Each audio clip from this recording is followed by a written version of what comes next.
Nissan GTR drift কার, ঠিক আছে, high স্পিডের একদম ড্রিফট হবে 100 এটা অনেক জোস একটা প্রোডাক্ট। এবং এটার স্কেলটা যদি আমরা বলি এটা হলো 1:20। এই যে দেখেন 1:20, এটা আমরা এখন আনবক্স করব। আনবক্স করে আপনাদেরকে দেখানোর চেষ্টা করব গাড়িটা কেমন।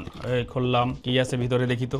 ও সেই সেই ওদিক দিয়ে মনে গাড়িটা আছে ভাই, আপনারাই দেখতে পাচ্ছেন, আমি রিমোটটা দেখছি।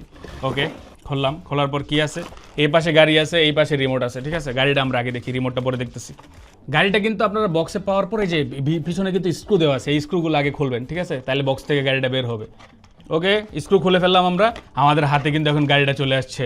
Look look look at the car, how premium that is ভাই, সেই সেই। ওকে এটাতে ব্যাটারি লাগাতে হবে, ব্যাটারি লাগায় তারপর হলো অন করবেন, অন করার পর কি করবেন, অন করার পর এই যে এই রিমোটে ব্যাটারি লাগাবেন, রিমোটে ব্যাটারি লাগিয়ে এটা দিয়ে হলো খেলবেন, ড্রিফট মারবেন, সেই স্কিল দেখাবেন পোলাপানের সামনে। বন্ধু বান্ধব আড্ডা দিতেছে, যায় গাড়ি রেখে দিবেন মাঝখানে, রেখে দিয়ে বু বু বু বু করবেন, ঠিক আছে। তাহলে কি হবে, তাহলে আপনার স্কিল দেখে আপনার ভাব বাড়বে। সাথে কি দেওয়া আছে, সাথে হলো রোড দেওয়া আছে 4টা, এগুলো হলো রোড, নাম আমি জানি না, বাট রোডের মাঝখানে থাকে, এটা দিয়ে আপনি চিহ্ন দিয়ে হলেও ঘুরাতে পারবেন। ভিতরে আর কি আছে, টায়ার আছে, টায়ারগুলো দিয়ে আপনি যদি আপনার এই টায়ার যদি নষ্ট হয়ে যায় ওইখান থেকে টায়ার ইউজ করতে পারবেন। আর এখানে একটা কেবল দেওয়া আছে, এই কেবলটা দিয়ে কিন্তু গাড়িটা চার্জ করতে পারবেন। সো এই সুন্দর গাড়িটা কিন্তু লিলিপুট শপে পাওয়া যাচ্ছে, আমরা কিন্তু এনেছি। সো আপনারা চাইলে অর্ডার করতে পারেন, আমাদের সাথে যোগাযোগ করবেন, যোগাযোগ করলে কিন্তু আমরা ইনশাল্লাহ আপনাদের বাসায় পাঠিয়ে দিব।